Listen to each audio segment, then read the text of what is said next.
میں پاگل ہو جاؤں گی، میری شکل تو دیکھو، میں بھکارن بن گئی ہوں۔ میرا شوہر میرے پاس بیٹھ کر کہنے لگا، تو ہر وقت جھگڑتی رہتی ہے، تو مجھ سے پیار سے بات تو کر لیا کرو۔ میں نے اسے سائڈ پر دھکا دیا تو وہ خاموش ہو کر بیٹھ گیا۔ اب میں سوچ رہی تھی کہ بس اس سے طلاق ہی لوں گی۔ میں نے اپنے کزن سے بات کی تھی جو وکیل تھا، اس نے مجھے تسلی دی کہ میں تمہارے ساتھ ہوں، تم اس کمینے سے طلاق لے لو۔ میں سوچ رہی تھی کہ آج جب گھر آئے گا تو بس اس کو بول دوں گی کہ مجھے طلاق دے دو۔ میں انتظار کر رہی تھی، وہ رات کے 10 بجے گھر آ گیا۔ بچے سو رہے تھے۔ اس نے پہلے تو دونوں بچوں کے ماتھے پر بوسہ دیا اور ان کے ہاتھ چومنے لگا، پھر چارپائی پر بیٹھ کر مجھے آواز دی، شہناز مجھے روٹی دو، لیکن میں کروٹ بدلے لیٹی رہی۔ اس نے پھر آواز دی کہ شہناز مجھے روٹی دو۔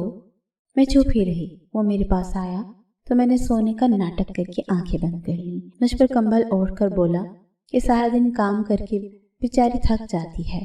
پھر وہ خود ہی کچن میں جا کر کھانا کھانے لگا، لیکن کھانے کے لیے اسے کچھ بھی نہ ملا۔ پھر ایک پیالی میں نمک مرچ ڈال کر اس میں تھوڑا سا پانی ملا کر سوکھی روٹی کھانے لگا۔ میں سب کچھ دیکھ رہی تھی اور دل میں سوچنے لگی کہ کتا مرتا بھی نہیں ہے۔ کھانا کھا کر وہ سو گیا۔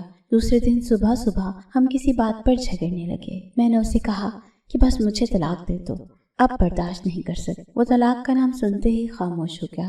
اس کے بعد وہ جلدی سے اٹھا، بائک پکڑی اور باہر جانے لگا۔ میں نے چلا کر کہا، اللہ کرے تو مر جائے، میری جان تو چھوٹ جائے گی تم سے۔ وہ بائک باہر کھڑی کر کے کمرے میں دوبارہ آیا اور ایک کاپی پر کچھ لکھنے لگا اور پھر چلا گیا۔ میں اسے گالیاں دے رہی تھی، رو رو کر تھک گئی تھی۔ میں نے ارادہ کر لیا تھا کہ بس اب اس انسان کے ساتھ نہیں رہوں گی۔ 2-4 گھنٹے گزرنے کے بعد میں میکے جانے لگی، بچوں کو ساتھ لیا۔ اتنے گلی میں ایک شور سا برپا ہوا۔ میں رو رہی تھی کہ میرے دروازے کے سامنے کھڑا تھا۔ میں حیران تھی کہ کیا ہوا۔ اتنے میں ایک لڑکا فون پر بات کر رہا تھا، یار اکبر کا ایکسیڈنٹ ہوا ہے اور وہ مر گیا ہے۔ یہ سنتے ہی جیسے مجھ پر قیامت آ گری۔ میں ساکت ہو گئی۔ چارپائی صحن میں رکھی گئی۔ سب لوگ قبر کھودنے کی باتیں کرنے لگے، جنازے کا ٹائم دیکھنے لگے، مسجد میں اعلان ہونے لگے۔ اکبر میرے سامنے چارپائی پر لیٹا ہوا تھا۔ پھر میں چیخنے چلانے لگی، اکبر اٹھ جا، میں کچھ نہیں مانتی، مجھے کچھ نہیں چاہیے، میں طلاق کی بات بھی نہیں کرتی۔ میں اس کے پاؤں چومنے لگی۔ اکبر اٹھو میری جان، دیکھ میں کہیں نہیں جا رہی، مجھے تیرے ہی ساتھ رہنا ہے، میں بھوکی پیاسی رہ لوں گی، مجھے یوں چھوڑ کر نہ جا۔ لیکن اب بہت دیر ہو چکی تھی، اب وہ مجھے چھوڑ کر جا چکا تھا۔ میں چیختی رہی۔ اس کے جانے کے بعد مجھے دنیا کے رنگ نظر آنے لگے، مجھے رشتے بدلتے دکھائی دینے لگے، پھر جو اپنے تھے وہ سب منہ موڑنے لگے۔ میں اکبر کے بعد در بدر ٹھوکر کھانے لگی۔ اب بچے بھی کچھ فرمائش نہیں کرتے تھے، وہ جانتے ہیں کہ بابا اب اس دنیا میں نہیں رہے۔ میرے بھائی بھی مجھ سے منہ موڑ گئے۔ پھر میں لوگوں کے گھروں میں نوکرانی بن کے کام کرنے لگی۔ ایک دن مجھے اس کی ڈائری ملی جس پر لکھا تھا، شہناز سے شادی کر کے میں بہت خوش ہوں، میں شہناز سے بہت پیار کرتا ہوں، وہ پاگل ہے، بالکل سمجھتی ہی نہیں، جھگڑا کرتی رہتی ہے مجھ سے۔